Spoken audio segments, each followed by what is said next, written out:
Pilar 2. Limit. Limit fungsi merupakan teori yang mendasari kalkulus, yaitu diferensial dan integral. Pengertian limit fungsi ini dapat didefinisikan sebagai lim x a fungsi x sama dengan L, yang berarti bahwa jika x mendekati a, x tidaklah sama dengan a, maka fungsi x mendekati nilai L. Untuk teori limit, ada 5 bentuk rumus dasar, seperti yang nampak pada layar Anda. Cara penyelesaian x sama dengan 0 dapat dilakukan dengan mensubstitusikan nilai x dalam fungsi. Jika hasilnya tidak dapat didefinisikan, maka kita dapat memfaktorkan, mendiferensialkan, maupun mengalihkannya dengan faktor sekawan. Sedangkan cara penyelesaian x tidak terhingga dengan cara membagi pembilang fungsi x dan menyebut gx dengan x pangkat n, di mana n adalah pangkat tertinggi. Dan untuk rumus cepat belia akan nampak pada layar untuk x sama dengan 0 dan x tidak terhingga. Dan cara cepat belia untuk limit trigonometri seperti berikut. Untuk mempermudah pengertian rumus-rumus cepat belia mengenai limit, maka kita akan langsung saja mempraktekkan ke dalam soal. Contoh soal yang pertama nampak pada layar sebagai berikut.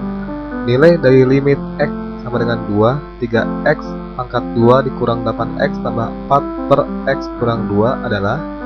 Untuk penyelesaian dengan cara biasa, kita faktorkan menjadi 3x kurang 2, x kurang 2 per x kurang 2. Kemudian x sama dengan 2 disubstitusikan ke x, dan hasilnya adalah 4. Bila dikerjakan dengan rumus cepat belia, sangatlah mudah.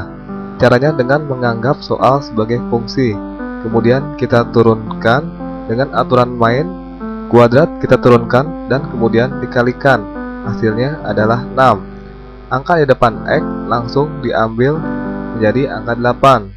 Bila tanpa angka di depan x, maka bilangan menjadi 0 dan hasilnya adalah 4. Agar lebih memahami lagi, kita kerjakan soal nomor 2, yaitu limit x sama dengan 1, 2x pangkat 2 kurang x kurang 1 per 3x pangkat 2 kurang x kurang 2 sama dengan.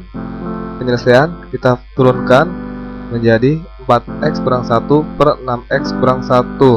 Kemudian angka x kita substitusikan, hasilnya adalah 3 per 5. Kita lanjut ke soal nomor 3 untuk x sama dengan 0. Untuk menyelesaikan soal yang berikut ini, kita menggunakan perkalian dengan faktor sekawan untuk melepaskan akar-akar yang di atasnya. Kemudian kita selesaikan dengan perkalian dan pembagian, dan hasilnya adalah setengah. Gimana?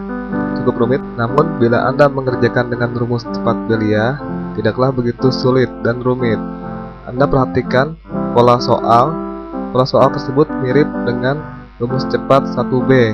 Kemudian kita buat persamaan, yaitu A sama dengan 2, B sama dengan 1, C sama dengan min 2, dan D sama dengan 4. Kemudian angka persamaan tadi kita substitusikan ke dalam rumus belia, dan dapatlah angka setengah. Gimana? Cukup mudah bukan?